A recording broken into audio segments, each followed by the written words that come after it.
Look, I'm just going to be honest. I mean, everybody comes on the air and says all this great stuff, but behind the scenes, it's full-scale panic. People are passing around legal memos, PDFs are flying back and forth on WhatsApp, trying to figure out what are the options, how can you replace Biden, how do you get him to do it in a way where he feels respected as he should be respected? Who should Kamala Harris's vice president be? The conversation on air and the conversation off air are completely different. But he may not be able to get across the finish line. And a mature party has to take that into account, and that is what's happening. And so, look, I understand people want to, defend him and protect him and give him the space and the dignity to make his own choice. But there is a big conversation happening right now about how this happens, not whether. This is my video update on this Thursday afternoon, July the 4th. Happy Independence Day to everyone that is celebrating this 4th of July.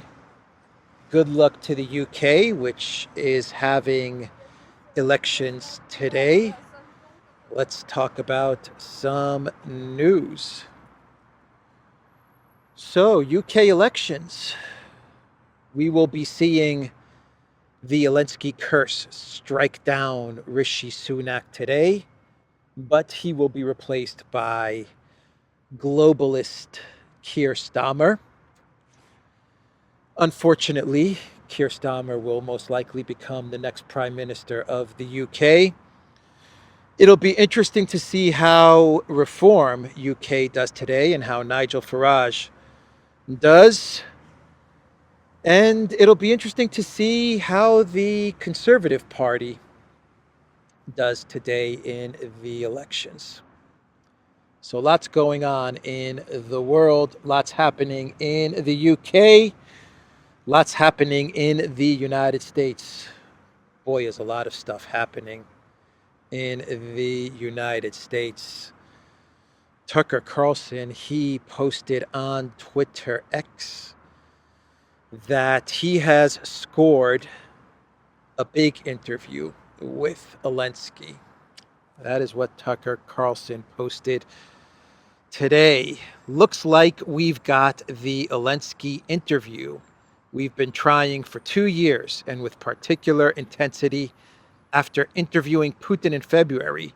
The point is to bring Americans much needed information about the conflict that's completely reshaping their country's position in the world. Coming soon, we hope. Now, notice in this Twitter X post from Tucker Carlson that even he's not too certain about the Zelenskyy interview. He says, looks like we've got the Zelenskyy interview. Looks like. And then he finishes off the tweet by saying, coming soon, we hope. So even Tucker is not 100% on what would be a huge interview. And a few hours after Tucker Carlson posted this on X, on Facebook, we had the spokesman for the Zelenskyy administration say that there is going to be no interview between Zelenskyy and Tucker Carlson. Here is what Sergei Nikiforov posted on Facebook. Mr. Tucker Carlson should check his FSB sources more carefully. The president of Ukraine has a completely different schedule, and Tucker Carlson is not there. Whew. Tucker Carlson should check his FSB sources. What does he say? More carefully. That's a pretty snarky comment from the spokesperson of the Zelenskyy regime. So when I first read this X post from Tucker, I was a bit skeptical as well. Tucker Carlson, he has made fun of Zelenskyy more than I have made fun of Zelenskyy. If there's one person that has made more fun of Zelenskyy than me, it's Tucker Carlson. It would be like Zelenskyy granting me an interview. Thank you, Mr. President, for sitting down and and agreeing to this interview. Why you talk like me? What are you talking about? I talk like you. Podolyak, why this journalist talk like me? I don't know, Mr. President. Podolyak, why is this president of Ukraine saying that I talk like him? What is going on here? It would be all kinds of confusion if I interviewed Zelenskyy. Oh, boy. So, yeah, I was skeptical about this news. Because when Tucker was working for Fox, I remember he would call Zelenskyy. Now, I know I'm going to get this wrong, but he would say something like he's a strip club, or he dresses like a strip club manager in a green tracksuit or something like that. I know I'm messing up some of what Tucker would say about Zelenskyy, but boy, would he rail on Zelenskyy when he was on Fox News. And that was when he was on Fox News. He's been making fun of Zelenskyy for a long time, for a very long time. Not to mention that Tucker is on the kill list. He's on Mirotvorets, isn't he? I think he is. So I was very skeptical about this interview. Very, very, very skeptical. But I was also thinking, after Tucker posted this, Zelenskyy's desperate. He's afraid. He's panicking. He must understand that most of the world is absolutely sick of him. They're tired of Zelenskyy, and they're sick of Zelenskyy, with the exception of the EU political class and maybe Piers Morgan. I think those are the only two entities that actually still worship Zelenskyy, that still think highly of Zelenskyy. Piers Morgan and the bureaucrats and kleptocrat leadership in Europe. I think that's it. Everyone else around the world is just tired of Zelenskyy. They just don't like him anymore. If they used to like him, they don't like him anymore. The people that did not like Zelenskyy still don't like him, or they dislike him even more. And Zelenskyy must know this. So I thought, maybe Zelenskyy and his team of producers and directors and actors and script writers, maybe they said, yeah, Tucker, there's no bigger journalist in the world today than Tucker Carlson. You need the attention, Mr. President. You need the media. You need the press. Tell Tucker's team it's a go. So maybe that did happen. Maybe that happened. But you know what else might have happened? Zelenskyy's team might have said, look, he makes fun of you. Fine, but let's do the interview. It's going to be the media attention that we need. But Zelenskyy's team, when they accepted the interview with Tucker Carlson, and Tucker Carlson posted this on X, they might have gotten a phone call from Sullivan or Blinken telling them, don't you dare do an interview with far-right MAGA journalists, Tucker Carlson, whatever they call Tucker Carlson these days, right? Far-right journalism. Journalist is what they label Tucker Carlson. So I imagine that the Zelenskyy regime got a phone call from Washington, from the Biden White House saying, no way. No way are you going to do an interview with this guy. But boy, would it have been an amazing interview. Because Tucker Carlson would have asked Zelenskyy questions along the lines of you're losing this conflict, why not call for a ceasefire? That would have been a question that Tucker Carlson would have definitely asked Zelenskyy. Or where has all the money that we've given you gone? We've given you hundreds and hundreds of billions of dollars. Where has it all gone? Or what happened What happened to Gonzalo Lira? Why did you not protect our American citizen who was in your jails? You know Tucker would have asked all those questions. You know it. And many, many more. Are you a puppet of the Biden White House? He would have asked him that.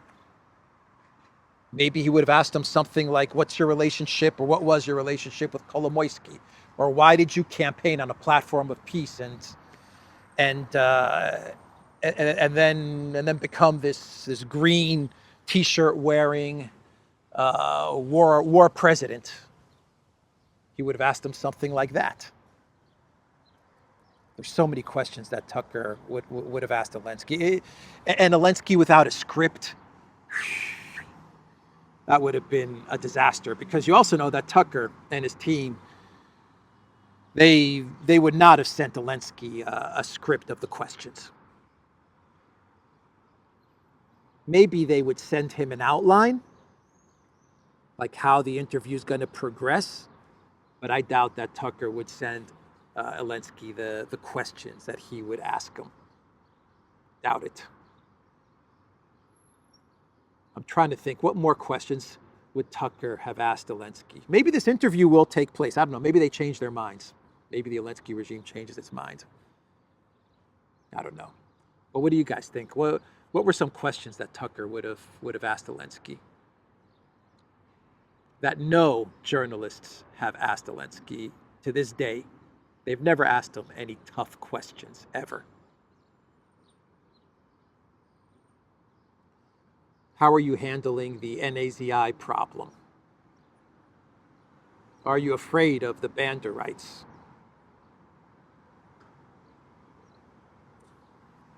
Are you the real president of Ukraine because the Russian Federation says you're illegitimate? All kinds of questions. But it looks like we're never going to get this interview. Yeah, the Biden White House probably freaked out. Don't do this interview. You're not going to do this interview. It's going to be a train wreck. Did you not see the Biden White House might have told Zelenskyy, might have told Podolyak, did you not see the train wreck of a debate that Biden just had? Do you want Zelenskyy to suffer the same fate? I can imagine something like that going down. Do not do it. Zelenskyy, he needs a script. He needs a script. He needs Christiane Amanpour or someone like that giving him the questions, not Tucker Carlson. Yeah. So let's talk about the debate, the Trump-Biden debate. Oh, by the way, Zelenskyy gave an interview to Bloomberg. See, Bloomberg, that's the type of interview that Zelenskyy can take. Bloomberg, everything is scripted. He gets the questions ahead of time. Everything is very controlled. He can read his lines. Zelenskyy has the questions, so he can practice his script and he can practice his lines. Anyway, he gave an interview to Bloomberg, and Zelenskyy said that he wants to see Trump's plan. If Trump has a plan, I want to see it. That is what Zelenskyy told Bloomberg. He's challenging Trump, according to Bloomberg, challenging Trump to reveal plans for ending the war. I would like to know what it would mean to finish a war fast, Zelenskyy said, insisting that if Trump knows how to end this war, he should tell us today. Because if there are risks to Ukraine's independence, and there are risks that we will lose our statehood, we want to be prepared for this. If you continue this war, Zelenskyy, Ukraine's going to lose its statehood. Let's start off there. So if you don't negotiate with Russia, you're going to lose your statehood. So if Trump has a plan to end this war, jump on it. But you want to know what Trump's plan is? It's very simple. The same plan that he used to end IS, to kind of end IS in Syria. Kind of. Which is to stop the money flow. That's it. It's that simple.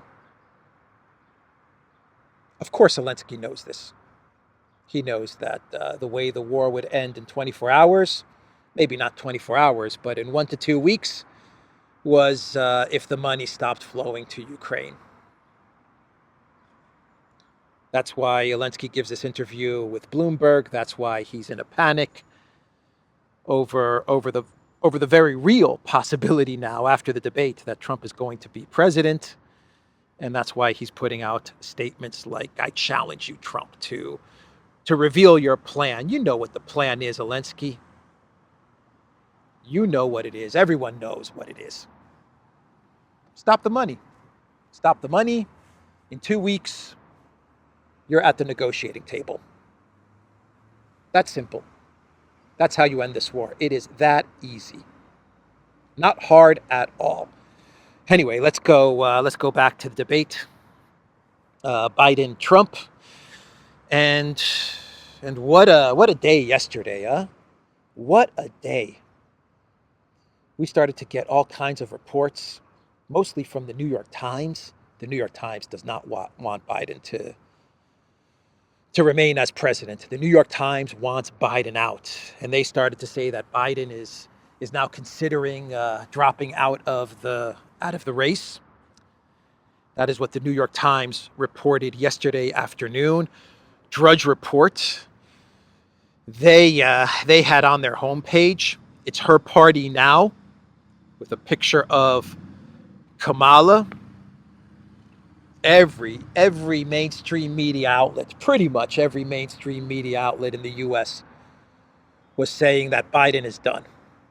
Biden is going to speak with his family, the Biden oligarchy, as they call it, and he is now seriously considering dropping out. That is what most every collective West mainstream media outlet was reporting yesterday. And then a couple of hours later, what do you get? You get a statement from the Biden White House, allegedly from Biden and his oligarchy, saying that he's not going anywhere. That is the statement we got. Following a couple of hours, following the New York Times report saying that Biden is thinking of quitting. I'm in this race to the end, and we're going to win. We also got the Biden campaign and the Democrat Party sending out emails saying that Joe Biden is staying in the race and will be the nominee. So we got those emails sent out as well. And just all kinds of confusion. A civil war in the Democrat Party. The mainstream media, my sense is that most of the mainstream media, they've been given the order to remove Biden. And you know, with every article that the mainstream media runs saying that Biden is thinking of dropping out or Biden is not in a good place, CNN, who's the guy? Van Jones? He was on CNN, and he said that the Democrats, Biden, the Biden family is in a panic. They're all in a panic. They're trying to find the formula to maneuver Biden out of the campaign. They're trying to figure it out. The money. It's all about the money.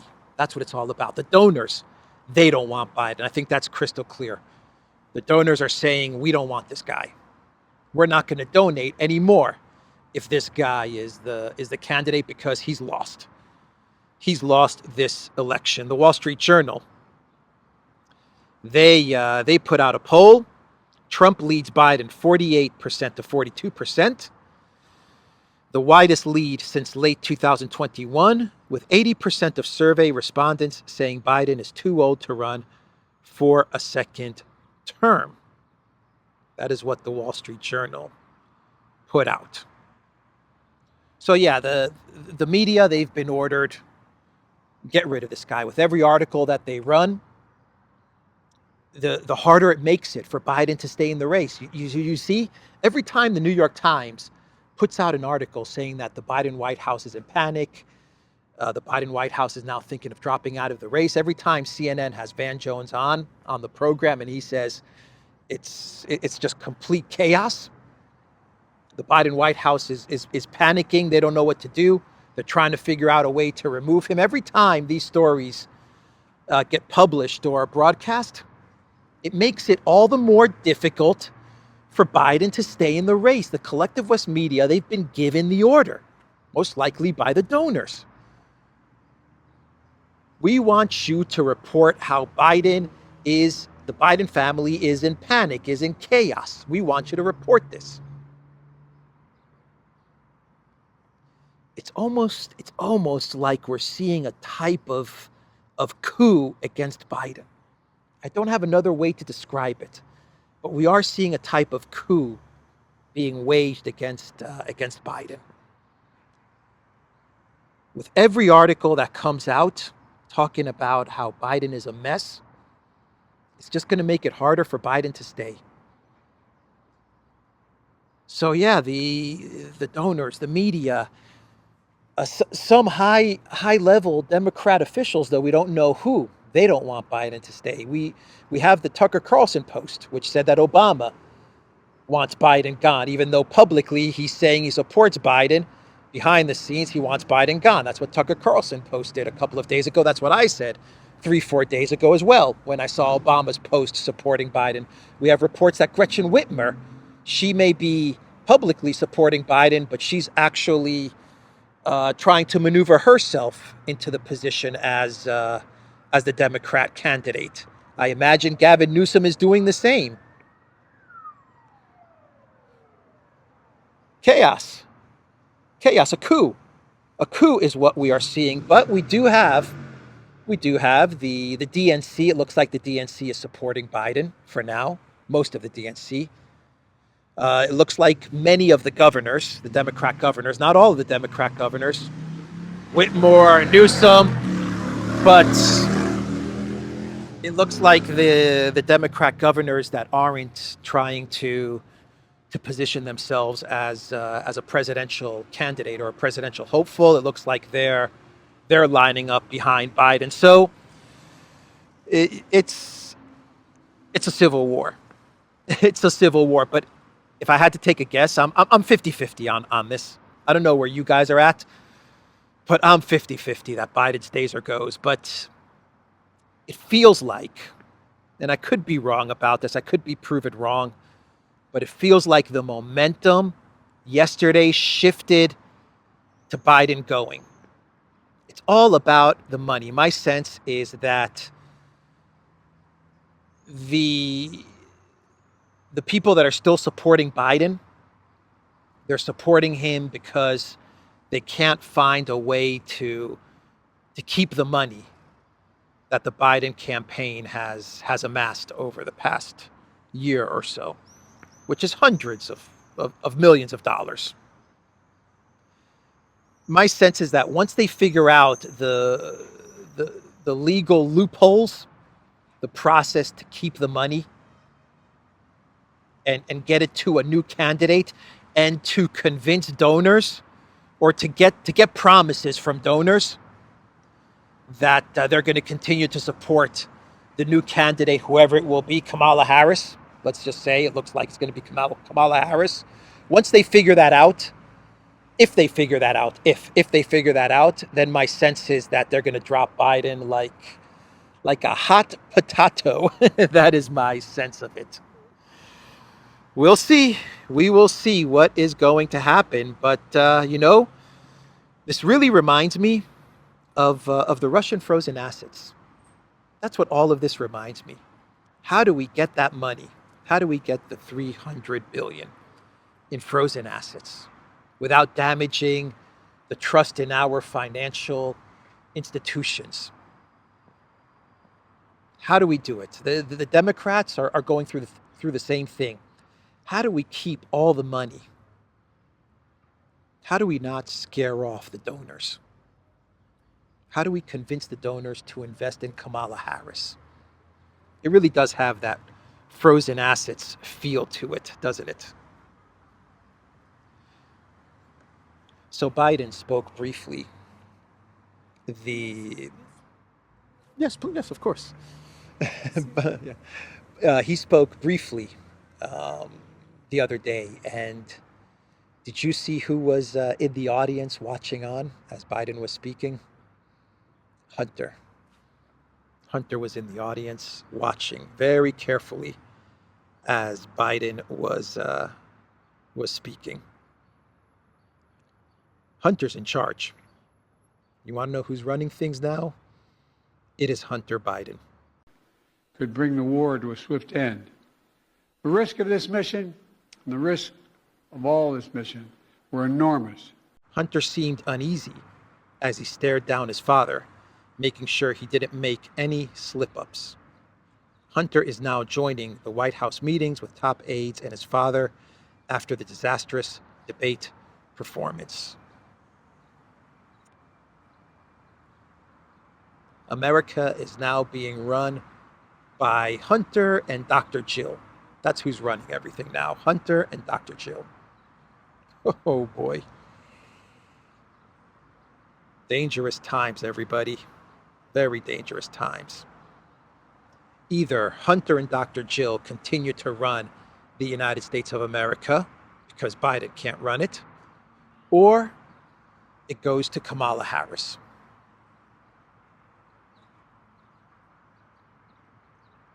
Wow.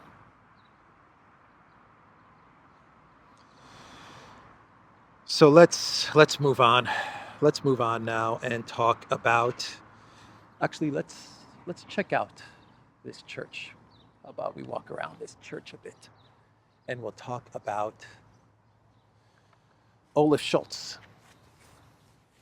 the German chancellor, the leader of Germany, and Der Spiegel reporting that Olaf Scholz and Macron, they have now formed a friendship. They were once enemies. Now they are best of buds, best friends, brothers from another mother. Olaf Scholz and Emmanuel Macron. That is what Spiegel is reporting. Let me see if I have the article here bookmarked, translated in English. Scholz supports Macron with daily SMS. So Scholz was speaking at an SPD party, summer festival in Berlin, and Scholz said that he sends daily messages of encouragement to Macron and that the pair discuss the situation, which is indeed quite disheartening. This is a quote from Germany's DPA agency.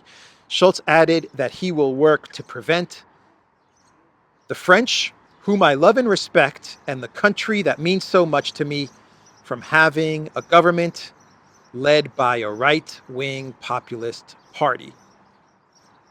That is a direct quote from Scholz.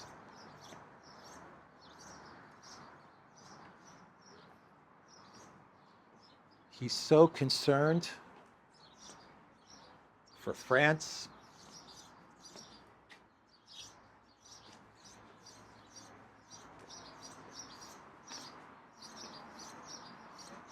Okay, I can't video.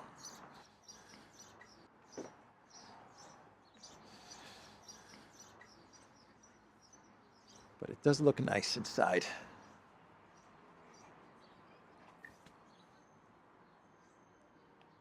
Okay, so he's sending Macron a daily SMS. He's worried about France electing Le Pen. Scholz is looking after the best interest of France. They used to despise each other. Now they're best friends. They used to despise each other. Birds are singing, but now they are best friends.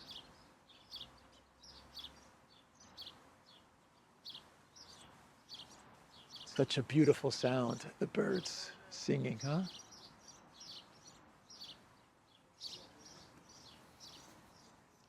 So Olaf Scholz is going to help Macron prevent Le Pen from winning, huh? The unpopular, despised Chancellor of Germany is going to help the unpopular, toxic president of France in the elections. Yeah. Good luck with that, Scholz. Oh, boy. People in your own country don't like you, Scholz. What makes you think that the French are going to listen to you? Delusional. Absolutely delusional. What else is going on with Olaf Scholz? Olaf Scholz also said that a Ukraine defeat is unacceptable. That is what Olaf Scholz said. Germany will not accept a Russian victory. That doesn't sound so good for Germany, does it? Germany will not capitulate to Russia, is what Olaf Scholz pretty much said. Yeah. All right. Let's see if I have a quote here. In my view, a ceasefire that involves Ukraine's capitulation is one that we as Germany must never support. This is according to Deutsche Welle. Scholz said that he argued that Putin's truce terms accounted to Ukraine's surrender, calling Moscow cynical and not interested in ending the conflict. Putin only talks about peace negotiations in order to continue the war. We will not allow this. So Putin talks about peace so he can continue the war. Okay. Not sure that makes sense, but whatever.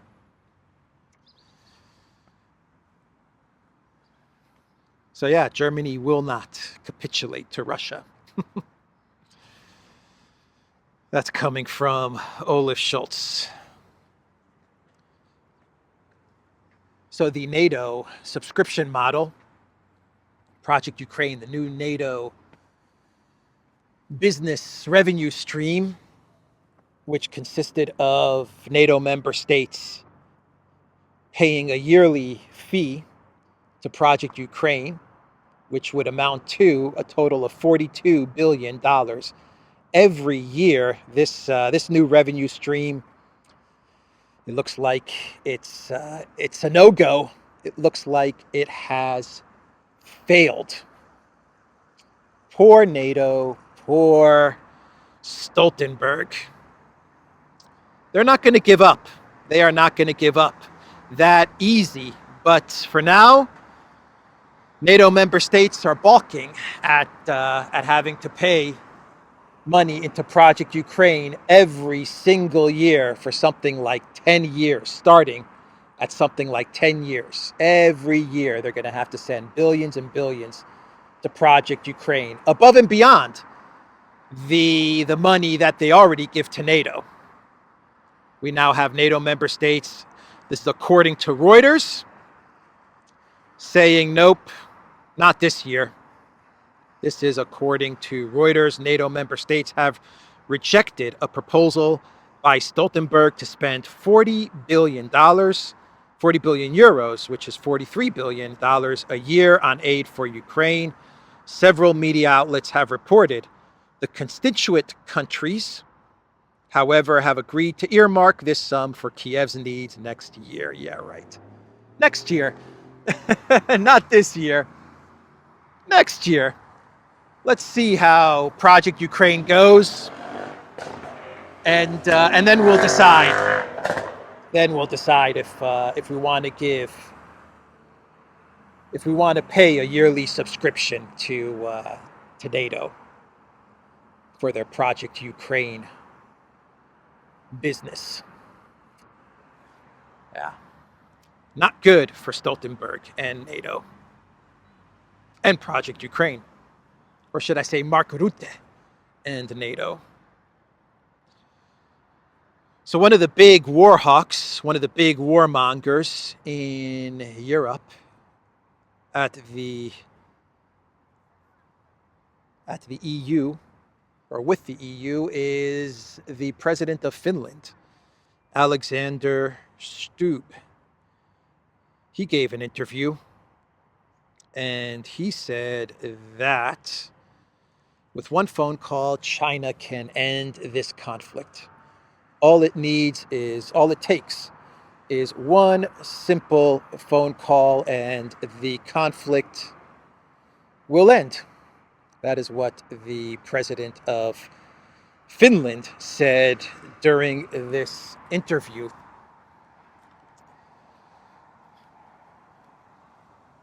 Russia is dependent on China. One phone call from President Xi Jinping could solve this crisis. That is according to Mr. Alexander Stubb. Bloomberg has the title, China can end Russia's war in Ukraine with one phone call, Finland says. They would have no other choice. If China sincerely wants peace between countries, it cannot allow Russia to wage an imperial, colonial, and aggressive war against an independent state. Well, Ukraine lost its independence in 2014 with the Maidan coup, so we can start there. And Finland is talking about Russia being a colonizer, Russia being a colonial state, when just yesterday it was reported that Finland is going to be giving 15 military bases to the United States. It looks like Finland is being colonized by NATO and the US, but the president of Finland, he's lashing out against Russia, the colonizer. Anyway, that's the interview that Alexander Stubb gave. And Putin is in Kazakhstan, as I reported yesterday, for the SCO meetings. And Belarus has been officially admitted into the SCO. So congratulations to Belarus. This is huge. This is a huge deal for Belarus. A huge deal. And Putin met with Xi Jinping. Also huge. So as everything is collapsing in the collective West, we have business being taken care of in Kazakhstan. And we have the SCO growing. BRICS continues to surge forward. The world is changing, and it's changing very quickly. So should we do some clown worlds? Yeah, I think we can do some clown worlds. We got lots of clown worlds today. So you know where Biden can run to be president and win? There is a country where Biden is super popular, and if he decided to run for president, he would easily win. Take a guess what that country is. Well, according to The Hill, it's Ukraine. It is Ukraine. Biden, 7 times more popular than Trump among Ukrainians, according to a poll. So all is not lost for Biden, right? Maybe that's the plan. Maybe that is the plan, huh? Maybe they are going to swap Biden and Zelenskyy, tell Biden to go to Ukraine and take over for Ukraine. Zelensky's out. Biden is in. Kamala is in for president of the U.S. Maybe that's the plan. It's like a football trade or something, a transfer, like a football transfer. You guys get Biden, Zelenskyy goes. I don't think there's a club that wants Zelenskyy, to be quite honest, but we'll move Kamala in, and you guys get Biden. Who pays the transfer fees? Does the U.S. pay the transfer fees, or does Ukraine pay the transfer fees? Well, even if Ukraine pays the transfer fees, it's the U.S. paying the transfer fees. So no matter what, the transfer costs fall on the United States. So that's one clown world. Sticking with Biden, we have another excuse, another reason why Biden performed so poorly during the debates. and it was due to jet lag. That's right. Biden had jet lag. That's why he messed up during the debates.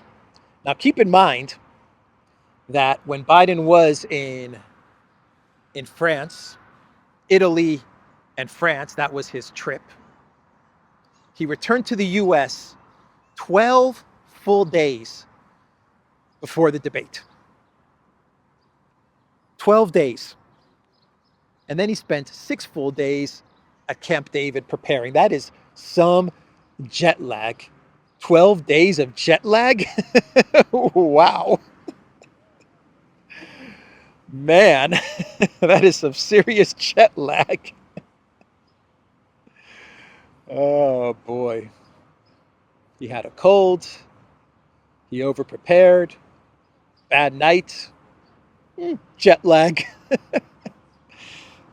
We're being too hard on him. We're being too hard on Biden. It's not like he's the president of the United States or anything. We shouldn't expect too much of him. Oh, boy. A reporter asked Jean-Pierre during one of her briefings, during her yesterday briefing. One reporter said, we'd like to invite the president to come here and tell us directly how he's feeling or how he's doing or something like that, to come here and speak to the media right now directly. That's what one reporter said. And then another reporter shouted, if he's awake. And then another reporter got upset with the reporter that said, if he's awake. And then Jean-Pierre told the reporter who said, if he's awake, told the reporter that that is very inappropriate. So that exchange went down yesterday as well. And finally, we go to the Huffington Post. This is a clown world of Biden, actually. This is a Biden clown world segment. Huffington Post, they ran an article with the title, It's time for the Biden campaign to embrace AI. It's time for the Biden campaign to embrace artificial intelligence.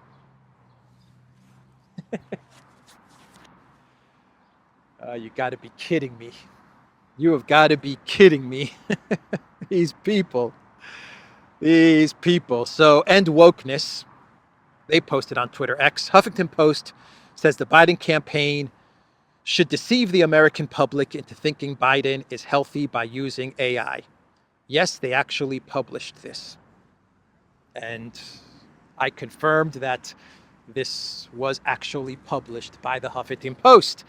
And Dr. Steve Turley, he reposted the Huffington Post article with the comment, we went from all the attacks on Biden are deep fakes to Biden should use deep fakes to make himself look better real quick. 100%. Oh, Dr. Steve Turley, if you're watching this video, well done. Well done, my friend. Deep fakes, cheap fakes. Weren't they telling us just a week ago that everything we're seeing connected to Biden, it's all a bunch of cheap fakes, deep fakes and cheap fakes.